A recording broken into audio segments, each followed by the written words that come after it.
Қайырлы күн, құрметті достар, құрметті оқырмандар. Ұлыстың ұлы күні Наурыз мерекесі құтты болсын. Күлімдеген көктеммен бірге қазақ даласына жер әлемді жайнатып, Наурыз тойын тойлатып, жаңа жыл келді. Ендеше тойымыз ұзағынан сүйіндірсін. Ақ мол болсын, ұлыс оң болсын. Ұлы күн сіздерге тек жақсылығын алып келсін. Наурыз күн мен түн теңеліп, жер көкке жан бітіп, жан жануарлар төлдеп, адамдардың аузы аққа тиетін, тоң жібіп, жер ана бусанатын сәт. Наурыз қуаныш мерекесі, бақыт пен шаттық мерекесі. Наурыз шаруаның мерекесі, Наурыз еңбек мерекесі. Наурыз мейрамын әлем халықтарының көпшілігі ертеден тойлап келеді. Кейбір деректерге сүйенсек, Наурыз мейрамы Орта Азия халықтары арасында 5000 жыл бойы аталып өтуде. Наурыз қазақ жерінде сан ғасырлардан бері тойланып, ұрпақтан ұрпаққа мұра болып келе жатса да, кеңес үкіметі бұл мерекені діни мейрам деп санап, 1926 жылы ресми түрде тойлануға үзілді-кесілді тыйым салды. Көктемнің шуақты мейрамы салт-дәстүрді берік ұстанған қазақ отбасыларында ғана жасырын түрде аталып өтті. Осылайша, қазақ жерінде 62 жыл бойы ұмыт болған Наурыз мейрамы 1988 жылы қайта жаңғырды.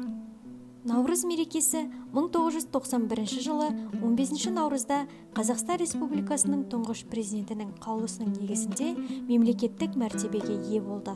Елбасы Наурыз айының 22 жұлдызын Наурыз мейрамы деп жариялады. Қазақ халқы салт-дәстүрлерге бай ел. Біздің халқымыз өз ұрпақтарына ғасырдан ғасырға ұлт қасиетін салт-дәстүрмен, өнегені әдет-ғұрыппен, үлгіні жөн-жосықпен, әдепті ырым, тыйыммен тәрбиелеп, ұлағатты ұл, инабатты қыз өсірген. Шашу шашайық, ақ сандық ташайық, бұл мереке бұл тойда керемет рәсім жасайық. Шашу қуаныш айғағы ретінде жасалатын өте сұлу да салтанатты дәстүр. Қазақтар шашуды тылсым және сиқырлы күштермен байланыстырады. Өйткені олар құдіретті Құдай не берсе де бәрі де көктен келеді. Жаңбыр болсын, қар болсын, бәрін көктен келетін рақыммен байланыстырады. Сондықтан шашуды қонақтарға аспаннан түскендей етіп лақтыру әдетке айналған. Шашу тарату кезінде құрт сияқты ақ тағамдар және тәттілер болады. Ақты өмірімізде барлығы жарқын, көңіліміз кіршіксіз таза болсын деп шашса, ал тәттілерді өміріміз балдай тәтті болсын деп жақсылық тілеумен шашады. Аластау оттың киелі қасиетіне сенуден пайда болған тазарту тәсілі. Ол адамдарды бәле жаладан, көз тиюден сақтауға бағытталған ырым. Аластау оттың көмегімен жасалады. Ертеде аластауды әрбір көшкен сайын кигіз үйді, мал-мүлікті, бесікті, босағана, тағы да басқа жерлерді арша, адыраспан сияқты өсімдіктерді тұтатып жасаған. Наурыз мейрамында ұлыс оң болсын, ақ мол болсын деп тілек айтылып тағамдар әзірленеді. Ұлыс күні дастарханда тағам мол болса, сол жылы ақ мол болады деп ырымдап, әйелдер қауымы дастарханда тағамның көп болуына қатты назар аударады. Ұлыстың ұлы күні халқымыздың кәделі әрі ең басты тағамдары пісіріледі. Ақ тағамдар, мысалы жылқы сүтінен қымыз ашытады, түйе сүтінен шұбат жасайды, сиыр, қой, ешкі сүтінен айран, құрт, ірімшік, сүзбе, қаймақ, уыз сияқты әр алуан тағам.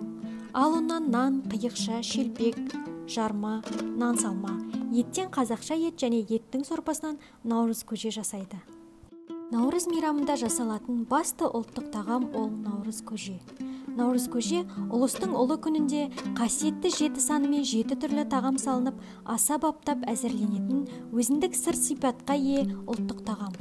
Оны әр 7 түрлі дәмнен сүт, ет, су, тұз, күріш сияқты тағам түрлеріне жасап, оған қазы, шұжық сияқты сыйлы мүшелер қосып, мерекемен құттықтауға келгендерге ықыласпен ұсынады. Наурыз көженің дәстүрлік, мерекелік, ұлттық тағамдылығы өте зор. Ол барлық адамдарды жомарттылыққа, ізгілікке, ұйымшылдыққа, татулыққа, бірлікке шақырады.